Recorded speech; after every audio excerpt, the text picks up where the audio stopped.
আসসালামু আলাইকুম। বিয়ে করা যার নেশা, বিয়ের আগে শারীরিক সম্পর্ক করা যার নেশা, তবে পরবর্তীতে বিয়ের পর বাসর করতে নারাজ।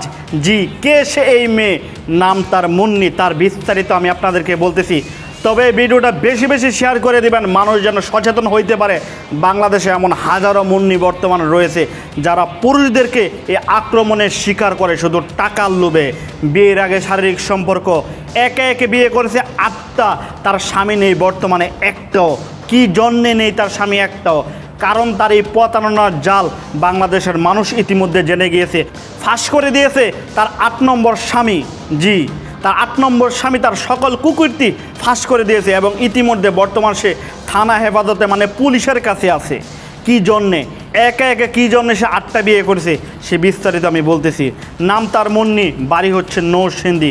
বিয়ে করা তার নেশা, বিয়ের আগে শারীরিক সম্পর্ক করা তার নেশা, তবে বিয়ের পরবর্তীতে সে বাসর করতে নারাজ হয় স্বামীদের সাথে। যদিও যেই স্বামীর সাথে সে বাসর করতে ইচ্ছা পোষণ করে, বেশি দিন সেই স্বামীর সাথে থাকতে নারাজ। অল্প কিছুদিন পরে স্বামীর কাছ থেকে তাকে ডিভোর্স দিতে হবে। সেই কাবিন নামায় মানে যত লক্ষ টাকা কাবিন করা হয় সেই টাকা তাকে দিয়ে ছেড়ে দিতে হবে। এটা না করলে বাধ্যতামূলক করানো হয় স্বামীকে, না করলে নির্যাতন করা হয় যে স্বামীকে বিভিন্ন কায়দার মাধ্যমে। এবং তার শারীরিক সম্পর্ক, বিয়ের আগে বিভিন্ন ছেলেদের সাথে শারীরিক সম্পর্ক করে এবং সেটা ফয়া করে রাখে, ভিডিও করে রাখে।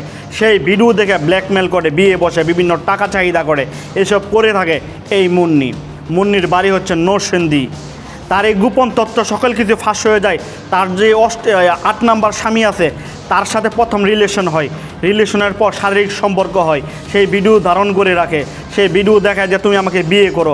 এক প্রকার চাপে পড়া সেই মুন্নিকে সেই ছেলে বিয়ে করে, বিয়ে করার বাসরও করা হয় নাই, বিয়ের কয়েক ঘন্টা পর বলতেছে তুমি আমাকে তালাক দাও, তুমি আমাকে ডিভোর্স দাও। ছেলে তো হতভঙ্গ হয়ে গেছে যে আমি এত চাপে পড়ে তোমাকে বিয়ে করলাম, এখন আমি কী জন্যে তোমাকে ডিভোর্স দিব, কী জন্যে তোমাকে আমি তালাক দিব। সে বলতেছে তালাক দে, তালাক দিয়ে আমার যত টাকা আছে সব কিছু বুঝিয়ে দে, নয়তো আমি তোকে আইনের ভাত খাওয়াবো।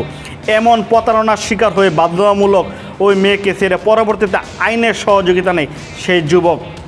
আইন প্রশাসন খতিয়ে ইনভেস্টিগেশন করে পরবর্তীতে ঘটনার সত্যতা পায় মেয়ের এবং মেয়েকে অ্যারেস্ট করে। বর্তমান মেয়ে আছে আইনের হাতে। এরকম মুন্নি বাংলাদেশে হাজারো হাজারো আছে যে বিভিন্ন সময় বিভিন্ন ছেলেদেরকে এমন করে।